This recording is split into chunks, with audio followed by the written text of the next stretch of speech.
So is this a return to form for sedans for Proton? Can it compete with the Japanese C segment, B segment class? Is this even a C segment contender? This is based on the Geely M Grand, which is definitely a B segment car. Should it be called the S50? I don't know. Those are all my questions going into this, but I've been finding out over these 2 days why this car is probably the best new Proton on the market. From the outside, it's exactly like the Geely M Grand. It's not a bad thing. Same 17-inch wheels, same body, different front grille, different badges, and an optional aero kit. Probably the most aesthetic sedan from Proton, definitely more than the Preve or the Waja was back in the day. At first sight, it's alright. More like very okay or super okay.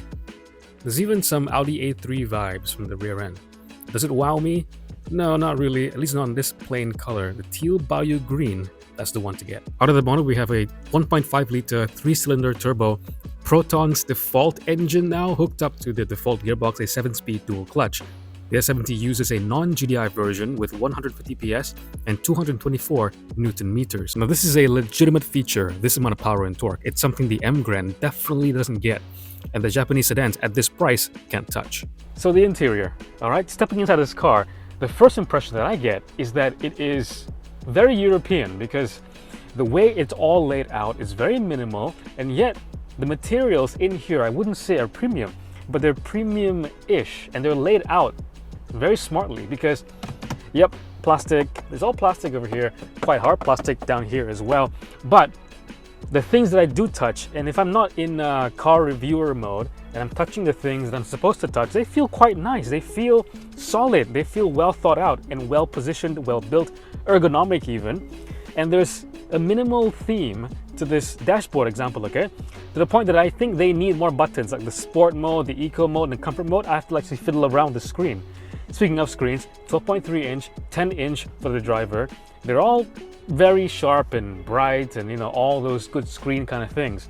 The animations are really slick and well thought out and everything's good, but I would say this car is leaning a little bit towards too minimal, okay? So I took a nap in this car, no complaints, and that is the gold standard for me in terms of comfort, and the S70 passes very well. Look, headroom, ample space. I'm 165, ample space. Legroom, knee room, ample space. All the hallmarks, all the good things I have to say about the front end, but the front seats are also true for the back because the mix of materials here is very nice. You get hard plastics if you look for it, but generally everything in the back is comfortable. I get air conditioning vents down here. I get USB-C and USB-A. It's comfortable, it's spacious, it does feel like a C-segment car. And the boot is also C-segment worthy at 500 liters, which during a meter drive sorted up luggage and gear for 3 adults.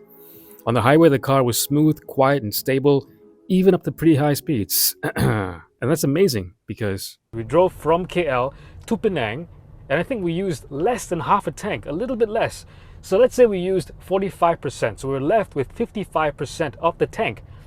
In a car with an engine that I know is really thirsty, okay? In the X50, X70, the 1.5 TGDI is really thirsty.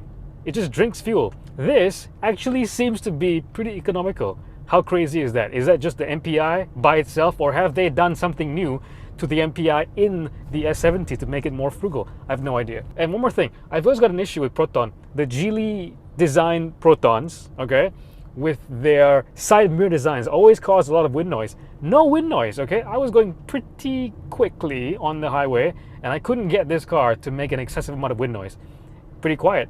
And that complements the quiet cabin. You've no idea, guys. It is so refreshing to be in a car, to be in a Malaysian branded car that is this quiet and refined on the road. It really is refined, guys, okay?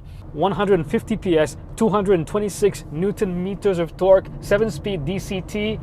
It really wants to go. And I don't know how much they've done exactly with regard to the suspension tuning, but it does feel sharp.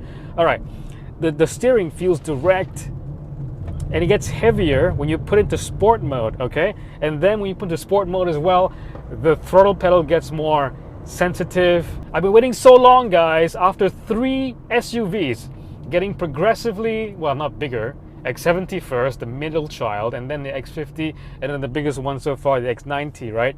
it's just been SUV after SUV after SUV. And just the thing with the industry as well is that everyone likes SUVs, SUV this, SUV that, SUV this, SUV that. And then now we can finally enjoy more sedans. They're lower to the ground. Can you call a sedan just by being a sedan, like a driver's car? Like, because they're the most driver-ish car that you can readily buy these days.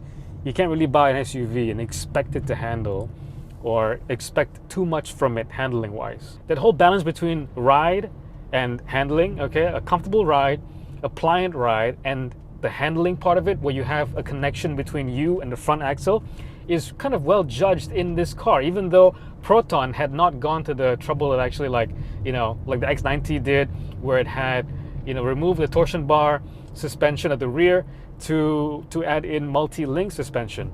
This car still has a torsion beam at the back, but who cares? It does drive really well. And I'm in a car that is visually around me supporting that level of NVH, a low level of NVH, because it feels really minimal and classy, almost premium. And then, you get a hint. You get a little bit more than a hint, okay? You get a sprinkling of that Proton Lotus inspired ride and handling. On the highway, forget about it. Don't even try to chase it in your RS badged Honda City. It won't keep up. And remember too, guys, this is just the first impressions. I've spent about 2 days-ish with this car, driving it on and off. So not a lot of time, not a lot of seat time with this car. So stay tuned for the full review of the S70 coming soon, hopefully. But first impressions, really quite positive. In fact, I think this is probably the most impressive Proton I've driven in a while.